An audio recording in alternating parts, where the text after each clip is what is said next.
Welcome to the Proactive Caregiving Podcast.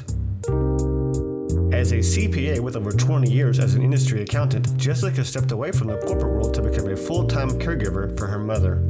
Having learned invaluable lessons along the way, she is now here to share those with you and to invite you to join her on this caregiver's journey. Here is your host, Jessica Cannon. Hi everybody, I'm here today with Bahamia Ulysse. Not only is she a LVN, but she is also the founder of Ulysse Advocacy and Consulting Boutique. This is for her geriatric care management agency. She covers the area in Southern California and abroad, and I thought it would be great to have her on in this time. So welcome on, Bahamia. Thank you. Thank you so much, Jessica, for having me. I appreciate you. Definitely. I was going over some stuff online, and I came across your group, and I thought it was really interesting because your advocacy, it had to have come from somewhere. This caregiving, a lot of us are tossed into it. It's a reaction to life. So what was your moment of inspiration or even event that got you to create your business? Well, so I want to say that it wasn't an actual event or moment. I've been a nurse for the last 15 years. And one of the greater things I would say the greater things that we are trained as nurses is to be advocates for our patients.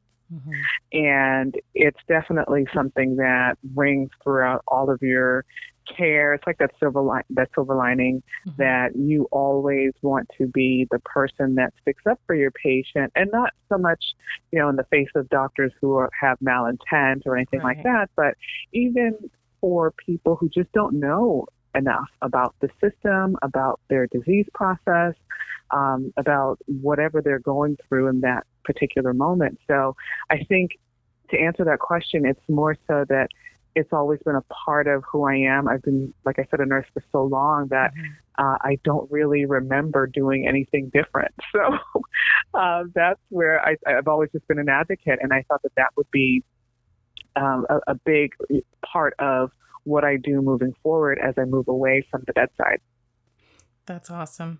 I definitely liked when I saw that on your website that you help caregivers to navigate the insurance systems and the benefit options and their healthcare interventions, because these are things that none of us really consider until you're in that moment and you're going through the process, and now you're trying to figure out who can help. And that's great that you are definitely one of Absolutely. Those that came forward. So, yeah. And that's another thing that in that coming forward, in that process of coming forward in that, I also like that you had pointed out in one of your statements that kind of a true false for you to consider, for the caregivers to consider. My family physician is the expert on how to care for my loved one with dementia. And to me, I've mm-hmm. learned the hard way. That's false. Mm-hmm. How do you help your caregivers with that? So basically, it's going to so I think the foundation of where I come in the picture is almost like I said, the professional caregiver or the professional family member. Mm-hmm. It really starts with creating a care plan. And I think that's where most family members, caregivers kind of get tripped up, because no one really says that in terms of it being directly associated with how they become or how they decide to go on this caregiver journey. Mm-hmm. So a lot of the times you get into the hospital setting or even the long-term care setting, and they say, okay, well, this is a care plan, and we're going to do and that's that. And it sounds good. You don't know or have a reference or point of reference to basically, look at it against or hold it up against. And you everybody goes along their merry ways, but no one is there in the interim, like after your loved one is discharged or even while you're making some really tough decisions. The care plan is designed to help you really just have a roadmap. And that's how I felt like I could best help family members and caregivers who are family members, is by helping them build that or create that roadmap. So when they come to certain, points or crossroads, they know if they make said decision, what the probable outcome might be, and they're prepared for the outcome and ready to move forward. That is wonderful, because that is something that I had to find out the hard way. And it's what adds to the stress it gives you, because making those decisions and not knowing the possible outcome, or even there being multiple outcomes. And so it's really hard to make those decisions, and having someone that you can say, hey, I need help with this. What do you think? It's, yes, it can be a loaded question sometimes, but having someone else's input, especially someone who's been in that industry and knows what to expect, what they can expect going forward, not only does it help them make those decisions, but it alleviates so much stress while they're in that situation, because they already know what to expect. Absolutely. And that's usually the bigger issue, is the fear of the unknown. It just creates so much anxiety, overwhelm, and just, chaos. I think that's really where my heart went out to caregivers and family members, because it would tear them apart making these decisions, which, don't get me wrong, they're very hard decisions, a lot of them. But if there was just a little bit more preparedness, like you said, or if there was just some kind of idea that it wasn't emotionally going to overwhelm you, that's where I felt like, it would help. It can't eradicate all of the issues, but there's definitely a way to ease you into having to make these decisions. And that's the key, easing into this, because we don't typically plan on these type of things happening. Helping someone living with dementia is no different than helping a family member who has a special needs child, for example, or someone who is trying to care for a loved one that's in the midst of a cancer illness and the process that goes along with it. When you're in that moment trying to ease every single stressful moment that you can possibly do, in that it's the difference of how your loved one survives through it and how you actually survive through it. Because caregivers, they're so focused on caring for their loved ones that it's really easy to forget about themselves. You brought up so many good points, Jessica. I feel like I could unpack every last statement, but there's two pieces that I wanted to just point out. One was the caregiver trauma that you just mentioned. So if there was another reason why I decided that this was kind of going to be my calling, is because I was tired of hearing people describe their caregiving experience as traumatic. And even if they didn't say the word trauma, everything around, all the words they were using were indicating trauma, right? I mean, I could go down the list. We probably don't have enough time for that, but it's real. It's real. And I hated that people looked back at that point in their life as just so sad, so hard, so tough. And it's not that it's not going to be all those things, but there are different things that were associated with it. And I just felt for them. And I wanted that, of course, I couldn't help them, but I wanted for people who are coming down that same path, because it's all the same path. And that just brings me to my second point, or the second point that you made, is that whether you're caring for a loved one who's aging, or caring for a sick child, or caring for someone who, in my case, I didn't know was from the professional point of view, it's all the same. Caregiving is all the same. It takes so much from you emotionally, mentally, physically, that it exhausts you as a caregiver, and we don't know how to recognize it. And a lot of us, because maybe that's just how we're built, we don't want to seek help, or we don't know where to get it. So those two things really were, if I could heal caregivers, this was the vehicle that I could use to do it. Absolutely. Because that is yet another great statement that you put out there. If I ask for help, I'm admitting that I am weak and incapable. I have said that myself. And even if I haven't said it out loud, there have been numerous moments that I have thought that to myself, to kind of suck it up and get through the day, and tomorrow will be a better day, and try to positive talk myself into the next moment or the next day, to have those feelings that don't really go away. Right. And so Right. one of the things that 100%. it's interesting to me is that, caregiving, it's been around. I mean, this isn't anything new. What is Mm-hmm. new, and what I believe to be new about caregiving, is that it's happening for people to begin their caregiving younger and younger and younger. This is no longer, Yeah. Yes, there are those caregivers that they may have a special needs child or a special needs sibling. And so they are Mm-hmm. experiencing that sooner in life. But at the same Mm-hmm. time, when you look at caregiving in the terms of aging or other illnesses related with cancer, even, and Mm-hmm. there's so many, and I don't mean to single those out. There's so many other areas No, that they are. caregivers come in. But the thing is that it's happening to people. Not only are there millions, like I can't even give you an accurate stat right now, because even Mm-hmm. what came out on national reports for 2020 has grown exponentially. Yes.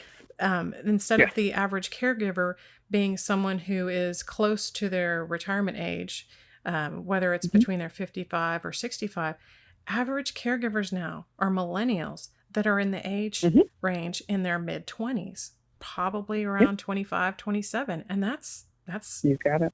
unreal when you think about that. And so that's where I've kind of come from, this proactive thing, because we do have to prepare.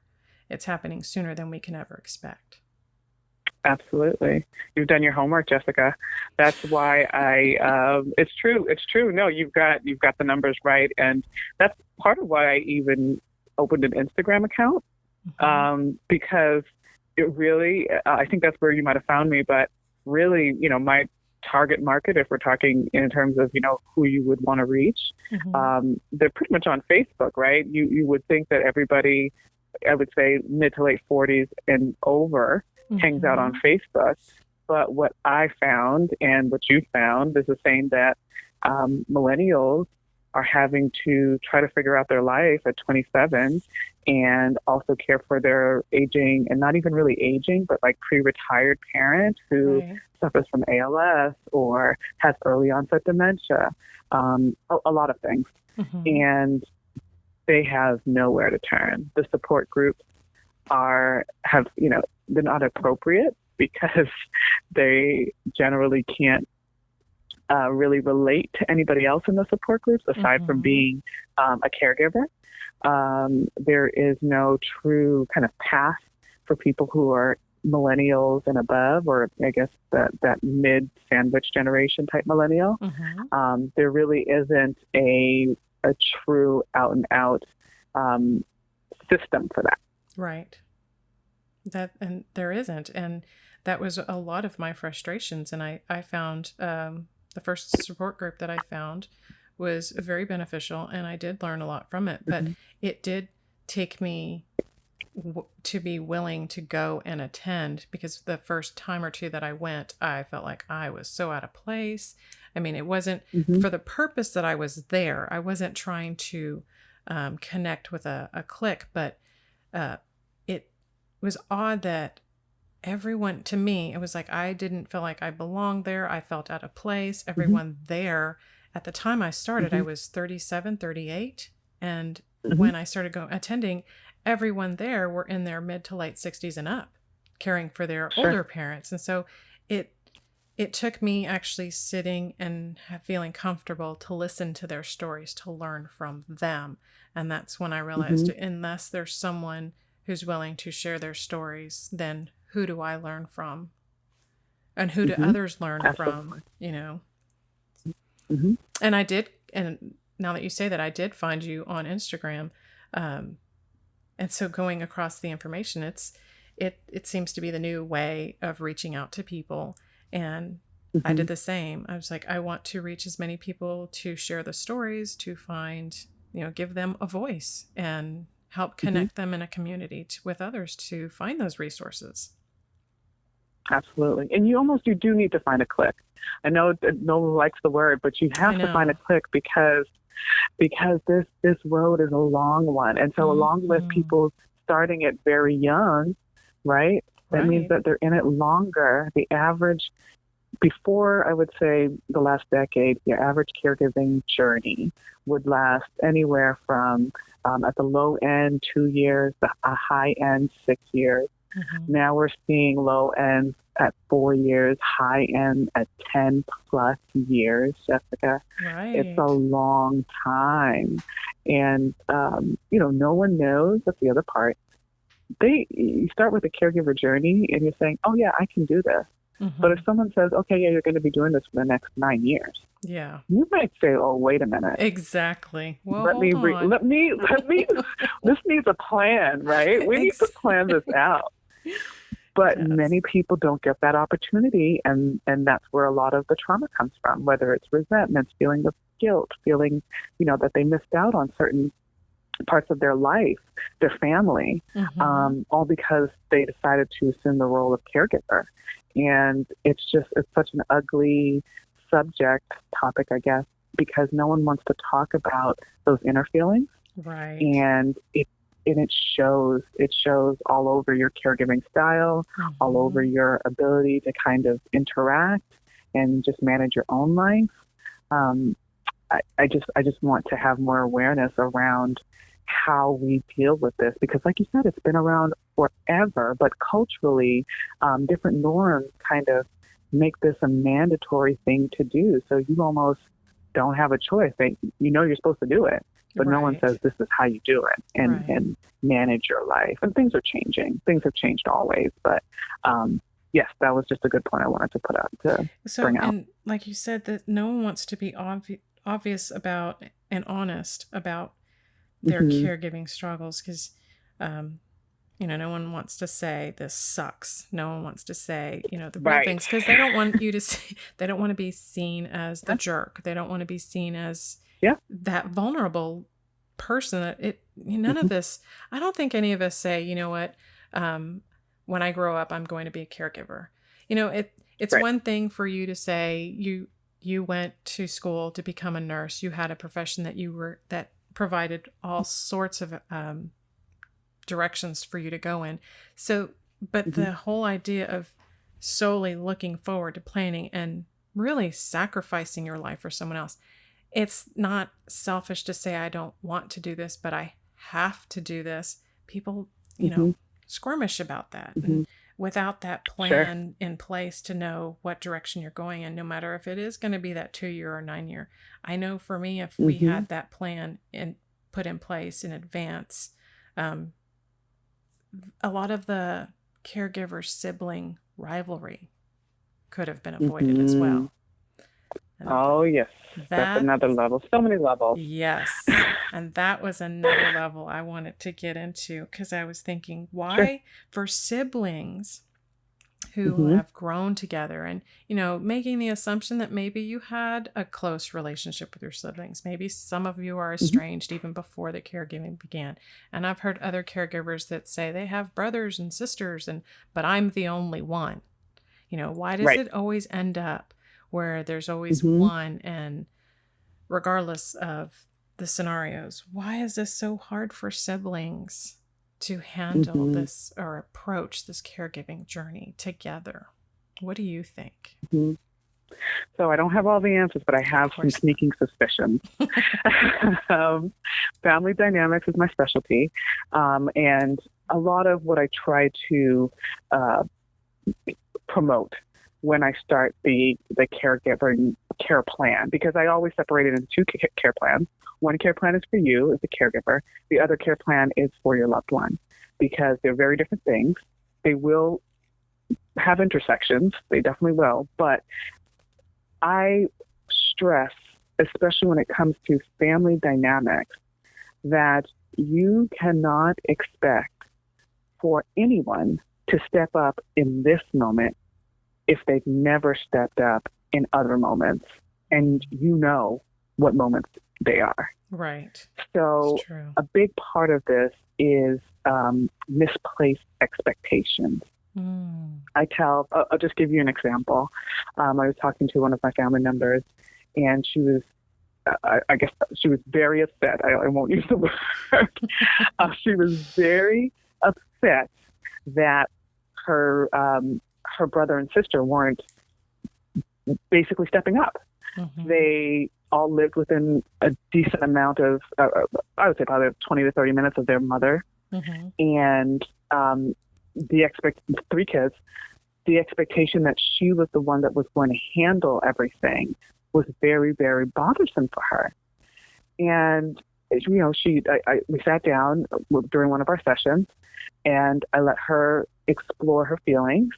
And at the end, I asked her, just point blank, when you were growing up, who did most of the housework between, you know, the three of you? Right. Who was it that your mom called on when she needed something done?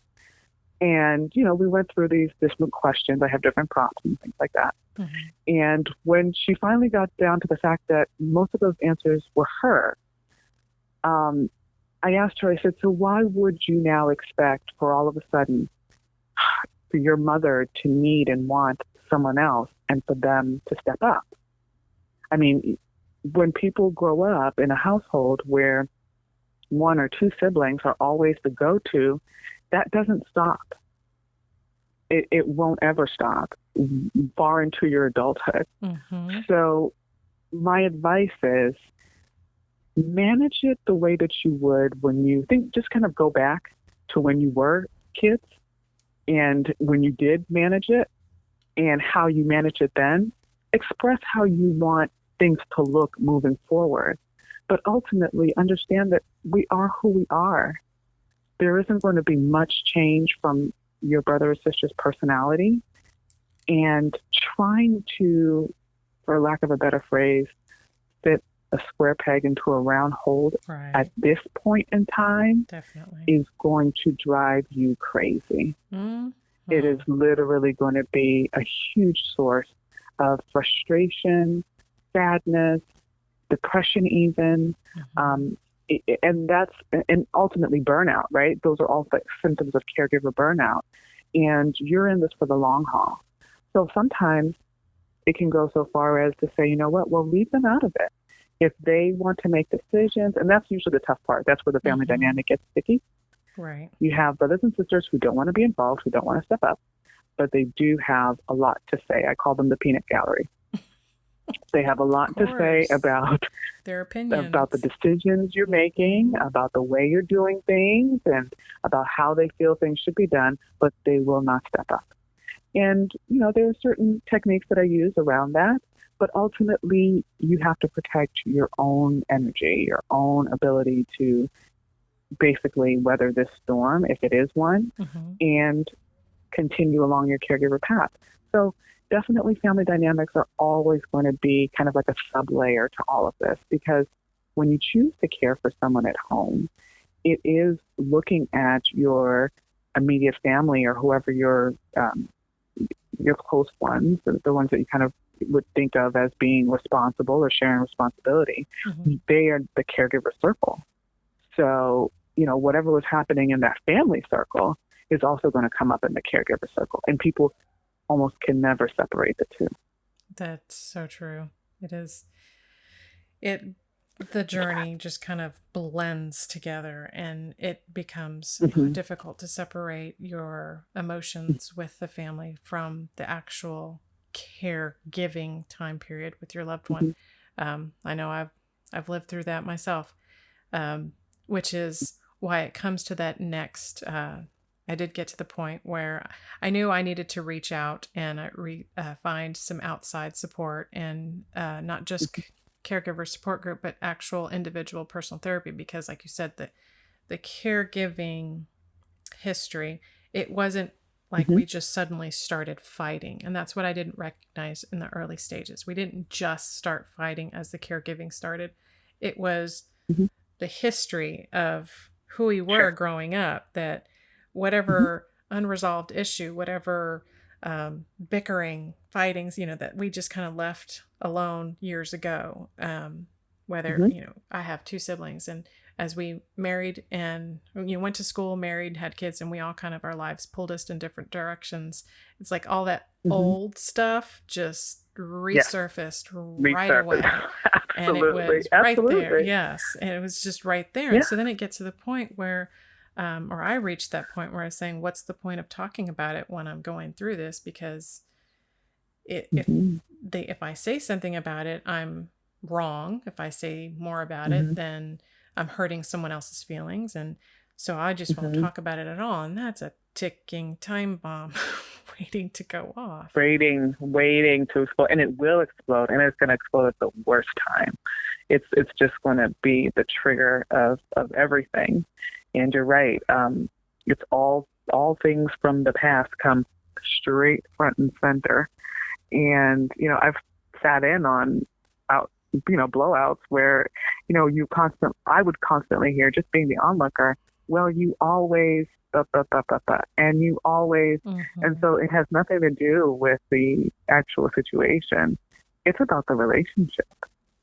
It's about how sisters, brothers and sisters, stepmoms and stepchildren, how they've always kind of skirted around certain issues. Right. And the worst is when nothing had been decided prior to said time.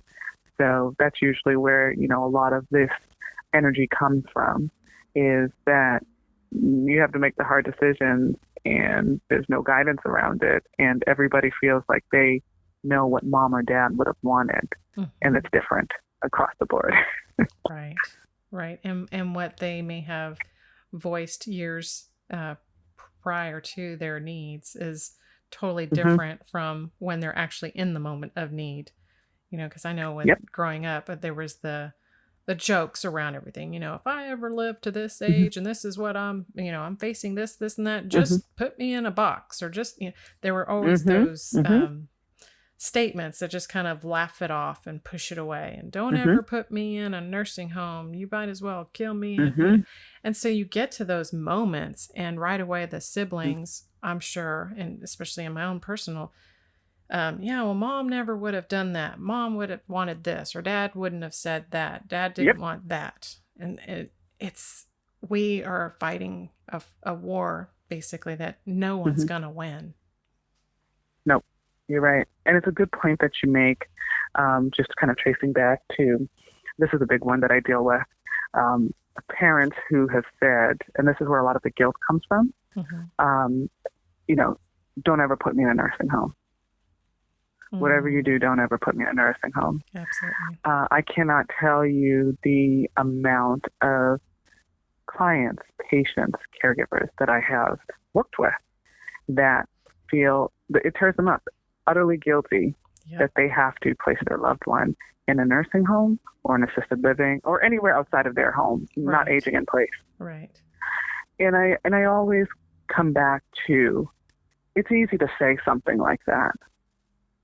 However, if there was no plan around it, if your loved one did not put systems and structures in place to make sure that that was not a burden for you, then that is not a promise that you should feel like you should have to keep. Right.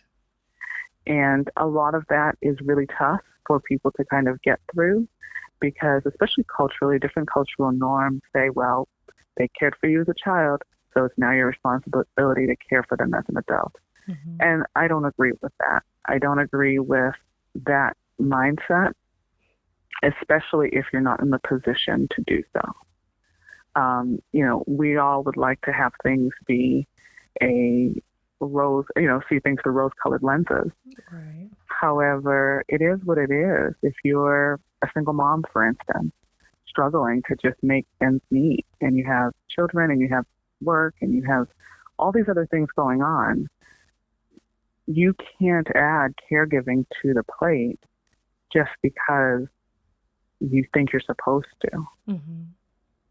It's not going to lend itself to anybody, and you're going to ultimately get burnt out, and you're going to feel even more guilty when you have to make the decision to place or get help, because you've done all this stuff and now you failed. Right? So I always advise my clients, I understand what they told you, but if there's nothing in place, you've got to take a step back. You've got to think about what's good for you. You've got to think about what's good for your family. and ultimately what's good for them. But that self-sacrifice thing, it's a tough tab to pay when it means that you uproot your entire life for something that isn't making you happy. Right. It's not a lot of the time. And if it is, perfect.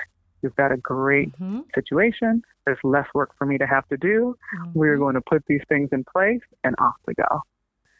But oftentimes it's not. And especially in your late 20s and 30s, it doesn't exactly make you happy. And you don't exactly have your life put together at that point. So it's a good point. I just wanted to zero in on that. Especially when you're in your 20s and 30s. And for me, looking forward to having my life and working through retirement and being able to retire and travel. And I had my life plan in my mind. None of that life plan included caregiving. None of that included sibling rivalry. None of that included having to make those tough decisions that included assisted living or memory care or anything along those lines. So making those decisions and not feeling guilty about it, well, I of course felt guilty about it. There was no question about it. Of course. I'm still It's slowly, inevitable. Yeah. Sure. Slowly And getting it's going to rid of always be there. Yeah. And it is, it gets to be less and less, but it's not gone. Because every time I get a chance to speak with my mom, she'll bring up, when can I go home? Yeah. I know. It's a tough one. It's a tough one. And that's where it brings me back to the first comment that you were making, or I made earlier, about how you had said, I'm not good at caregiving. I'm not a professional, because that's what it eventually gets me. It got me to feel. And that's where I know other caregivers get to that point where you push up to the limits, like culture says you have to do it. So I'm going to do it. And I do it as long as I get up to that limit where I know I don't want to go any further, or I can't go any further. And that guilt starts to set in, and that resentment starts to bubble and build. And then I have to say, okay, throw my hands up. I can't do this anymore. How do you let a caregiver that says that know, like guilt-free, don't worry? So I don't think that's ever going to go away, especially because the foundation of why you feel guilty is always going to be there, right? So here's what I usually try to give my caregivers as an assignment or a task, if they will. I say to them, and I always have a journal. That's a huge thing that I have incorporated in my work. Yeah, it's been amazing. And the journal that I use has prompts. We have tables. We have different. It's almost like a workbook, more or less. But I mean, there's journaling because there's specific things that I want my caregivers to write about, and we review it, or they keep it to themselves. They can keep it personal. It doesn't matter. But so in this particular exercise, I ask them to literally paint the picture of what it would look like for them if they could take care of their loved one and still tend to the other responsibilities that they have in their life. And, I ask you to be as expansive as you can. If that means that you shifted your work and became a business owner and were able to have a flexible schedule, enough so that you could make enough money to have a 24-hour caregiver by your side for your mom or dad, and you could have them live in the guest house in the backyard and travel as you would, whatever it is. I mean, just literally blow it all out. Let it just take its own, its own space. And then we look at where we are now, and we paint that picture, right? What does it look like present day? I love that. And we put them up against each other. Yeah. It's true, though, because when you look at it, it's like, first the exercise is designed to have you look at how realistic or unrealistic your feelings are, because your feels are your feels, and you've got to honor your feels. Yes. Right? How realistic or unrealistic is it? And if it is realistic, well, let's plan and map out how we get there, even if it takes a year or two. Because some people aren't really as far away from that ideal picture as they think. Right. They just haven't really put it down on paper, or they haven't really thought about it long enough So it to feels really. like it's far away. Exactly. Yeah. Exactly. And, sometimes things take longer than others, but, we've got time. There's not a lot that's going to change. Nothing has to happen. I mean, not in most cases. Sometimes, yes, we do have less than 6 months or 3 months or whatever it is. Right. And that's a whole other deal. Oh, but I think we're mainly talking more about like the long-term care of caregiving, the long-term journey. Mm-hmm. And sometimes it does require you to shift. Just like you said, you weren't thinking about any of this when you were planning out the next decade of your life, right? Definitely. So now we have to replan, for lack of a better word, the next decade of your life. Readjust. What is it going to look like? So it's funny, I'm a geriatric care manager, but I also call myself a caregiver life coach, because this is a caregiver life. Like, this is a different life, right? You have your life coach and that's everything, right? That's good. But you need a caregiver life coach that understands this piece, because this is actually one of the bigger pieces that you'll actually end up, it's like the sun of your life, right? You have to make every decision around it. And whether that means, hiring someone or doing placement or whatever it is, it alters how you make other decisions. Definitely. And, and it's interesting that you use that example of writing out the plan of the back house and the pool and traveling and how it would be, because I can't tell you how many times I have been standing doing dishes or laundry, and I let my mind just roam. And there's been times when I go to lay down at night and these stresses run through my mind, and I try to calm myself, visualizing that scenario, that if the best case scenario would be where I could make everybody happy, this is how it would be done. And it's calming until reality sets in, but it does help long enough for me to, distract myself from those stresses. And then once I actually bring it down to, because I believe so wholeheartedly the benefits of journaling. And so when I do write it down, it is in my mind and I visualize it, and it doesn't feel so distant. It doesn't feel like it can't happen. It's a plan, a work in process that it's not just going to be this and only this. I have something to look forward to. Big deal. Big point. I can't stress that enough. That is huge, because I think people kind of discount the power of manifestation and how, things actually get pulled out of thin air. I mean, you look at this world that we're living in today, right? Oh. I'm not smart enough for half the things, technologically speaking, that happen, right? I just know that. But someone was, and someone had to pull it from somewhere and set it down on paper and put action to it. Right. So it's such a huge gift you can give to yourself, because, you can work that plan, and it may not always look how you might have envisioned it. And once it does come to fruition in full manifestation, but it will give you that sense of accomplishment. And I think that's a lot of what caregivers tend to lack, is that, they don't feel accomplished in their journey. I have to agree again wholeheartedly, because I could say the days that I struggled the most is because I didn't feel productive. I didn't feel like I accomplished anything. It was a rinse repeat day. And it definitely affected me that way. Yeah, for sure. I know the caregiver journey well.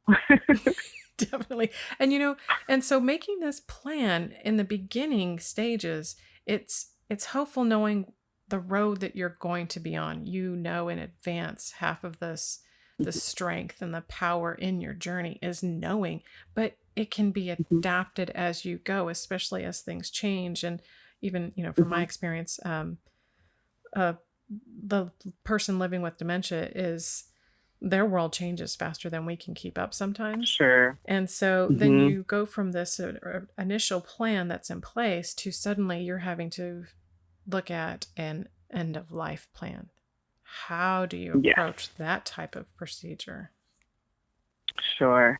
you're right on the money when you say, things are changing faster than you can really keep up with. Pivoting is a huge part of caregiving. You really do have to roll with the punches. And yes, like you said, that is what having that plan is about. That's why in that plan, or the care plan that I create with my clients, one of the very first things that we address is end of life. Because honestly, especially with, most of the caregivers I work with, I'm dealing with the geriatric population. Mm-hmm. So, I hate to say it, but it's the fact of the matter is what we're generally doing is end of life planning. Right. If you look at the, lifespan, anybody past the age of 75, maybe 80, is considered end of life. You're not at the beginning. You're not at the middle. Mm-hmm. We're looking at the rest of your days.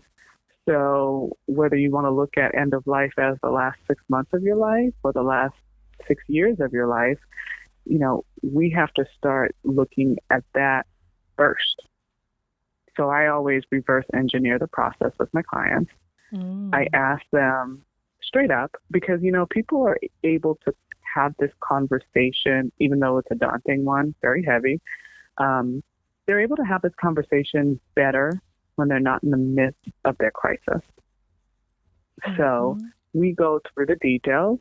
We talk about what it is that they would like to have done down to the very day or ceremony or service, whatever it is. And we make sure that's in place first. That's perfect. I know it sounds morbid. No, that's but perfect. It has to happen. It does. Because I was a hospice nurse before I decided to branch out and start this business.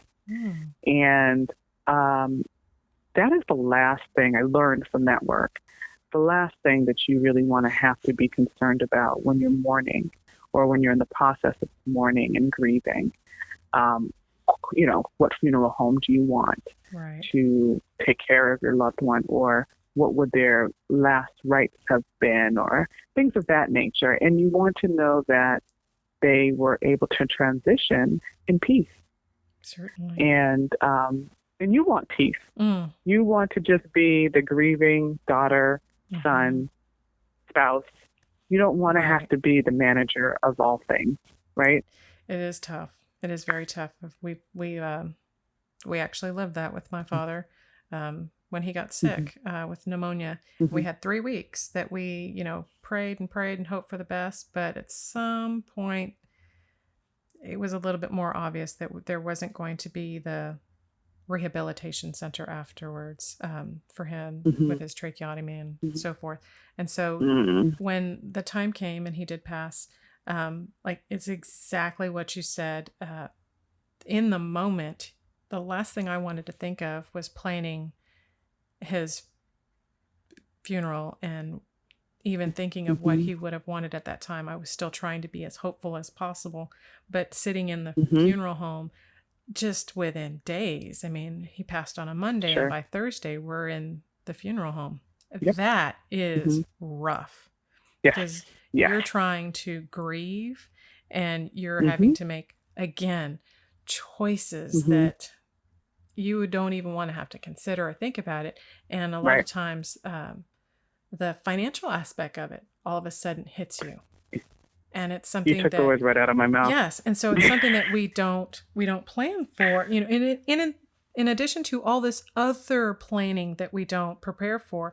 That is definitely one of the last things, because so many times we think, oh, later, we have time. We don't have to worry about that now. And when later happens, regardless of why, it's still just as difficult having to deal with that and be blindsided with it, when if you knew and you proactively set it up in advance, the stress of that financial part would be gone. Yes.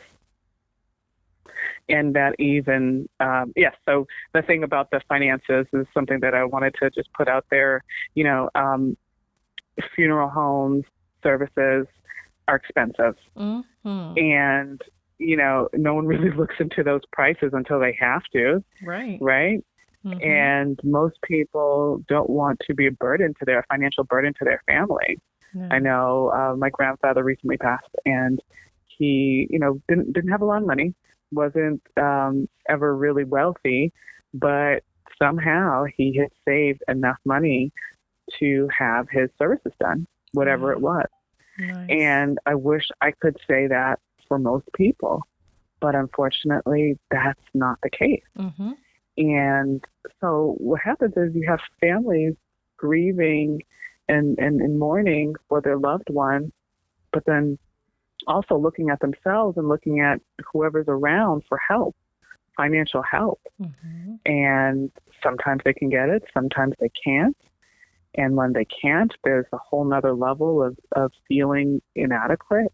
So all of these things, people say, I can't even bury my father in the way Right. that he should be. And, looking back, when you are out of the situation, you could say how absurd that was, that you would feel that way. Mm-hmm. But in the moment, it feels really terrible because you are so emotionally distraught. Mm-hmm. So that's why I stress it up front.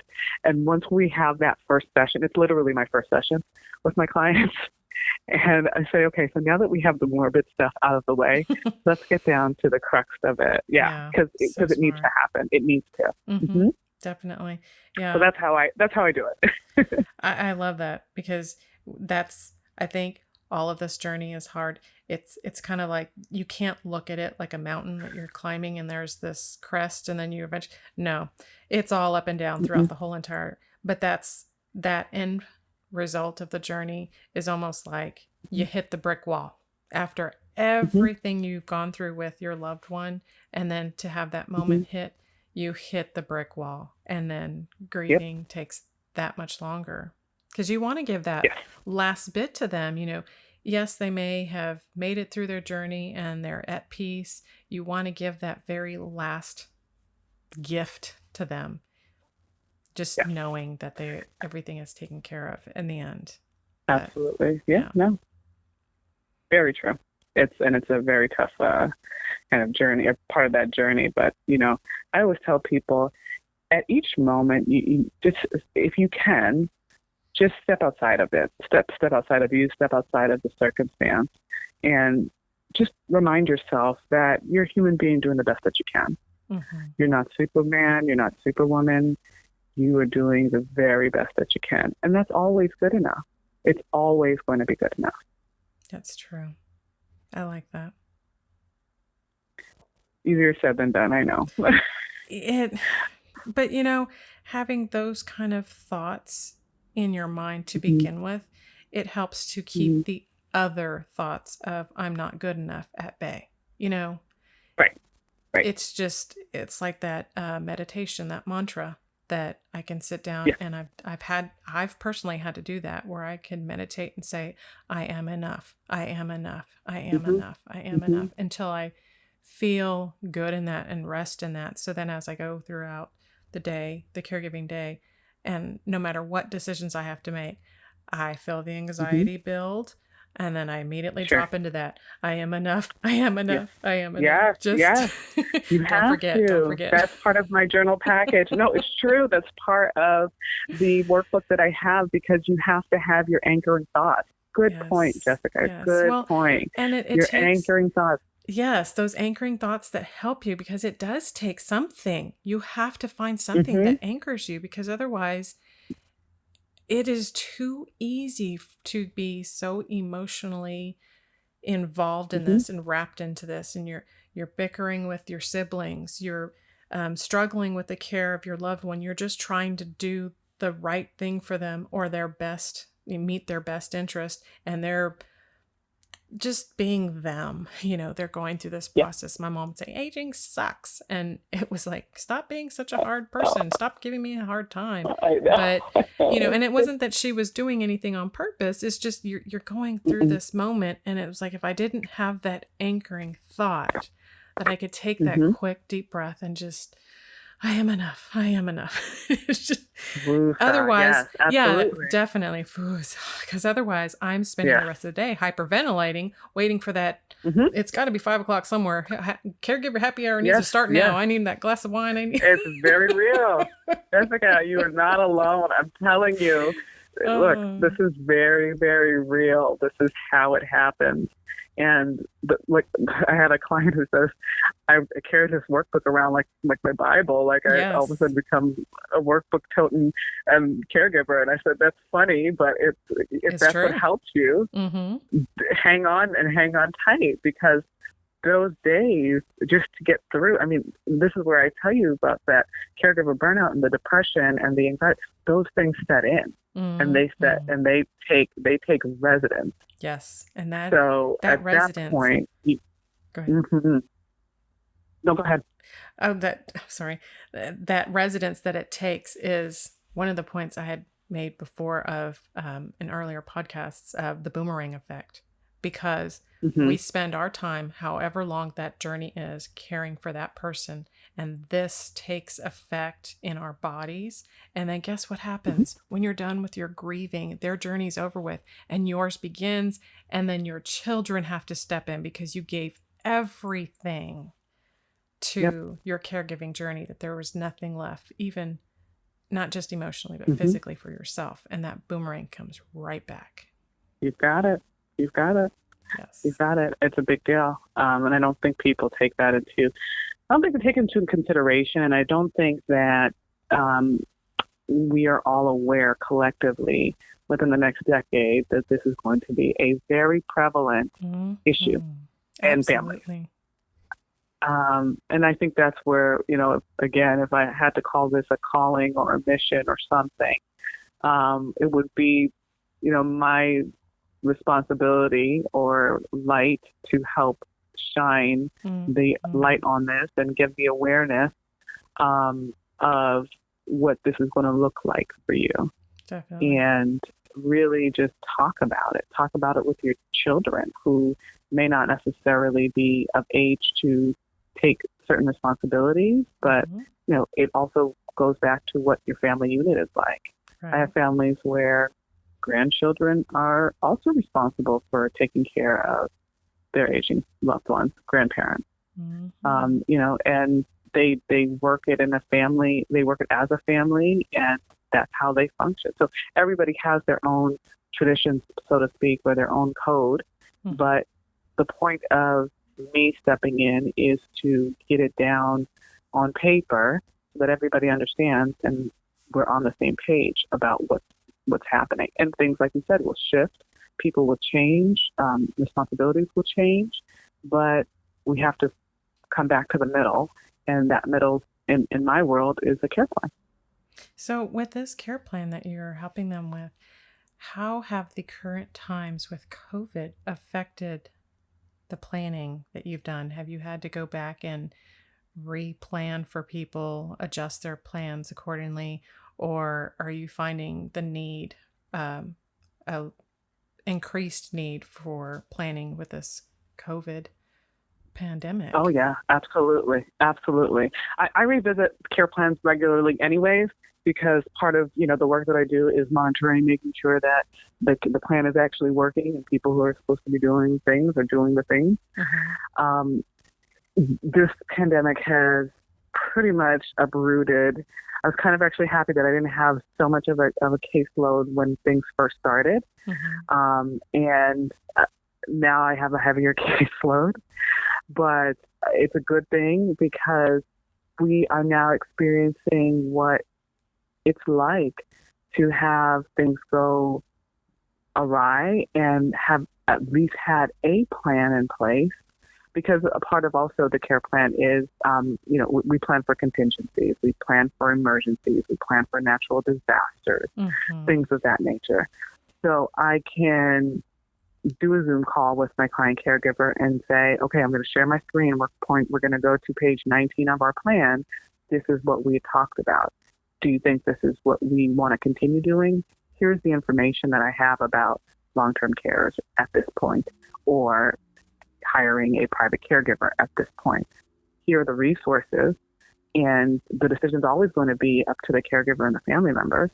But we have had to make major adjustments because what I'm finding, just as a trend, people want to pull their loved ones out of the long-term care facilities for fear of contracting the virus and not being able to see them, things of that nature. Right. So we've had to make that transition, and it requires a lot. People don't understand until you have to make the transition. And in this case, Definitely. it had to be expedited in some situations. Mm-hmm. So, yes, it's been especially trying, especially when routine things happen, like, mom had to go to the hospital because she fell. And right. normally, she, if she broke a hip or whatever it is, normally she'd go to the rehab, but now you don't want to send her to the rehab because of what's going on. Mm-hmm. So what's the plan? What are my other options? And yeah, we've had to do a lot of we've had to have a lot of flexibility. Definitely. We've definitely worked with, and I'm really putting my hat down to the social workers, case managers, doctors, and nurses who are bending over backwards to really help people get well and help them get to places that are safe for them so that, they can actually do their job. But it's been challenging. To say the least. Yeah. Mm-hmm. Mm-hmm. Definitely. But we push on. We're resilient. That's the one thing about caregivers. Right. Caregivers are resilient. Yes. Right. That's why I believe it is a calling. It is a choice. Yes. Yes. Yes. It is a choice. It is a choice, and it is a calling. And that's a good point too. Actually, I think I also, in the beginning of my practice, had to work with people who said, I don't have a choice, or I have to. Right. And so those things are real in many situations. And, we can go with that narrative, and that's okay, but it doesn't help. That narrative doesn't support you in times where you find it exceptionally difficult. So sometimes I would ask them to say, instead of saying, I have to, say, I get to. Right. I'm honored to. And if it doesn't feel right in the moment, don't say it, but start thinking about it in a different way, because what I try to kind of bar away from, or kind of avoid, if anything, is for caregivers to fall into victim mode. So it's very easy because, a lot is falling in on you as a caregiver. And if you weren't planning on it, it feels like it's falling in like at an exponential rate, right? Right. And it is easy, depending on your family dynamics, to kind of give your power away and fall into the victimization of having to do this. That's so true. So those are the things that I try to help my caregivers around, so that they can be supportive for not only themselves, but for their loved one as well. Because at the end of the day, the loved one is the one going through it, right? You're the support system, but they're going through it. Especially with dementia. Dementia has a special place in my heart because I think throughout my career, I've mainly worked with dementia-specific folks.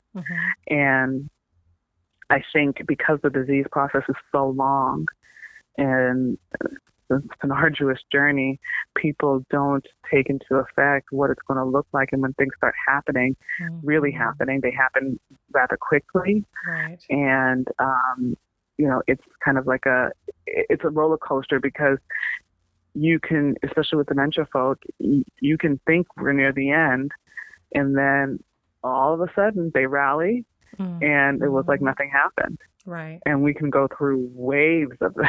Yeah. And so and there's something about that disease process, because every other disease process, when it looks close to the end, we're pretty much there.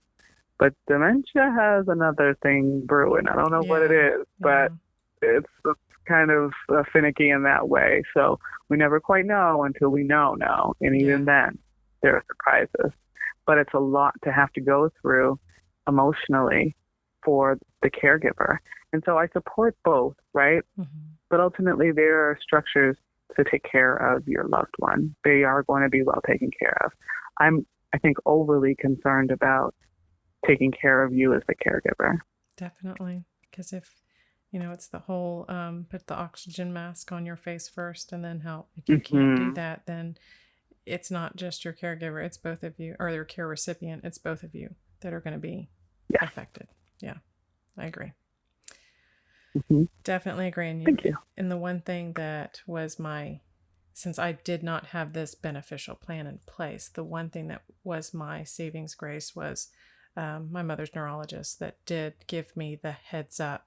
It is time now. It is time to start looking at facilities. You need to get one lined up. You need to get something in place because it's about to get worse. And had she not, made that distinction for me, I would have been in the middle of it and not knowing what in the world is going on. It would just be that would have been my landslide into that caregiver victimization. Sure. Yeah. Mm-hmm. I agree. I'm so glad that you did have someone in your caregiver, well, your healthcare team to speak up. Right. Because that doesn't always happen, Jessica. No, it doesn't always happen, and it happens way too late. That's the one thing that really bothers me about the process, and I think that's where, again, another part. There's so many, I guess, motivations for me to do this work, but and not that it's any fault of the physician. I just think that sometimes people rely on their general practitioner physician as the end all or the know all of what's happening. Yeah. And then they're not the right person to talk to about these things. Not you do need a specialist. You do need a gerontologist. You do need a neurologist. You do need someone who has expertise in what you're dealing with to be able to talk to you straight. Yes. Yes. And another valid point, because after learning the network of physicians for my mother and trying to go to each and every one of them, I realized, unless you, and I hate to say it this way, luck out with a physician who actually had maybe their own life experience with dementia and they've had that inside look into it. Not many of them know how to approach that patient with dementia related issues. And so you do have to find that specialist, and sometimes they don't even know to focus you in what direction. Some of them would redirect me to the cardiologist when I really needed to go to the neurologist first, or exactly. Yeah, no, you're right. Yeah, I agree. You're 100% right. It's a process.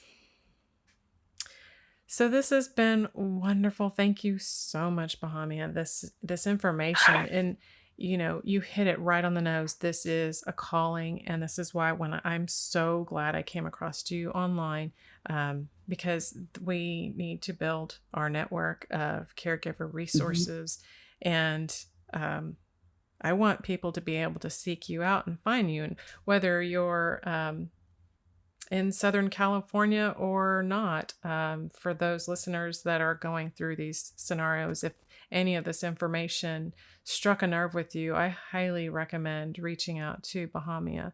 And by doing so, Bahamia, could you let them know, how do they find you online? Absolutely. So on Instagram and Facebook, Instagram, Facebook, and Twitter as Nurse in the Know. You can also email me at support@nurseintheknow.com. I generally, and I also have, my geriatric care management business here in Southern California is called Give Care, Take Care. And you can also call at 323-352-6777. So you can get in contact with me in any of those ways, but ultimately I want listeners to know that you don't necessarily have to live in Southern California, because I do work with long distance caregivers.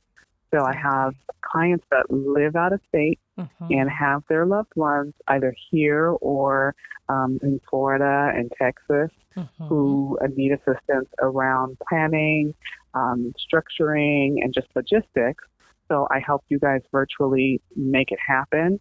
I make the calls that need to be done, and we make sure that the plan is in place so that when you do go visit, it's not a chaotic and you're at square one type of thing. Right. That's perfect. Thank you so much, Jessica. I really appreciate this. I'm honored that you had me on here, and I'd love to come back if you ever needed it. Absolutely. We are building this caregiver network, and I appreciate the questions that have come out from other caregivers. And if there are any other additional questions, if this sparked another question, a branch off of anything we've talked about, definitely send those questions in to me. You can send them at www.jessicalazellcannon.com. And if it's something that Bahamia can answer for you, let us know. We'd love to chat and help you any and every way we can. I wish you all well. Thanks again, Bahamia. Thank you so much. Okay, have a good day. Thanks. Take care.